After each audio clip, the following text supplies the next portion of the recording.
Listener, it is another moment that the Lord God had given us, such that we discuss another non-communicable disease. Today, I want to give focus on screening. One of my listener called me and requested me to expand on what screening is, because I consistently mean screening as one of the preventive measures for all the non-communicable diseases which I've mentioned.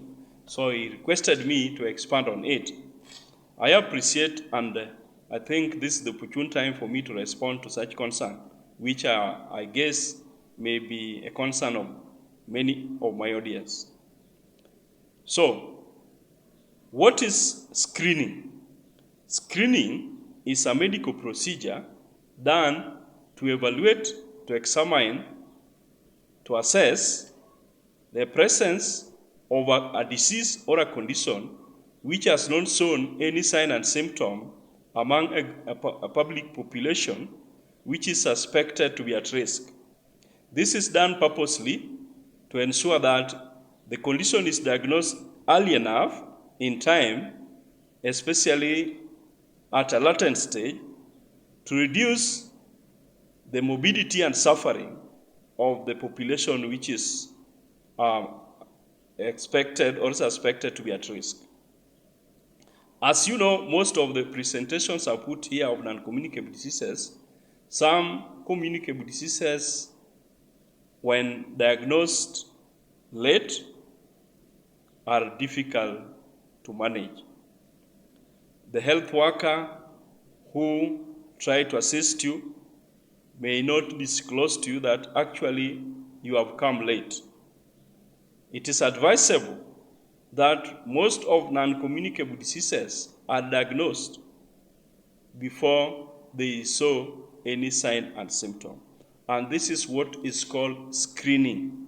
You are just well, you are not suffering from any condition, but since you are told that you are at risk based on either it is a condition which follow family, what we call genetically inherited, or the environment where you work can induce it, or your lifestyle.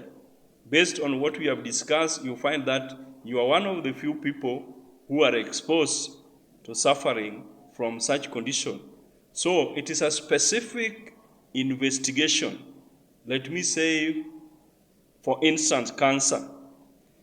When I present, you find that you also may be at risk of developing cancer, any type of cancer, and now you go early enough before you see any sign for screening. Like the cancer of cervix, which we promote the screening. I know many public population may not be convinced to go for cancer screening of the cervix because they still don't understand.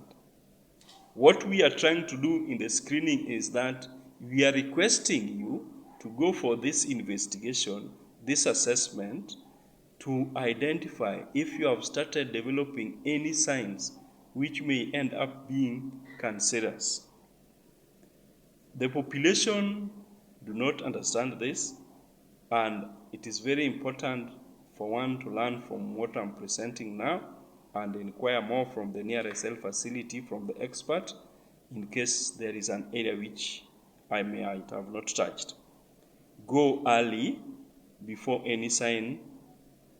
Investigate. Should it be found that there are indications that you may develop it, then you are managed, it is controlled before it presents with sign and symptom.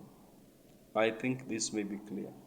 I want to highlight some areas that everything which is done on earth has got us benefits and some challenges. Screening itself has got consequences.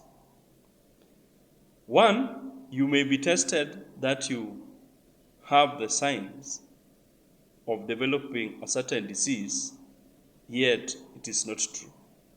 You may be screened and told that you don't have any indication that you may develop this disease, yet it is there. So there are things we call false positive, false negative. You are found to have, you don't have it, yet you have it. You are told you have it, yet you don't have it. These are some of the consequences which may arise from this kind of investigation. So, I do kindly request the officers who are involved in any kind of investigation to ensure that the tool you are using to carry out the investigation, which we call screening, should be very sensitive, should be very specific, should be reliable, and should be valid. And this tool should be accepted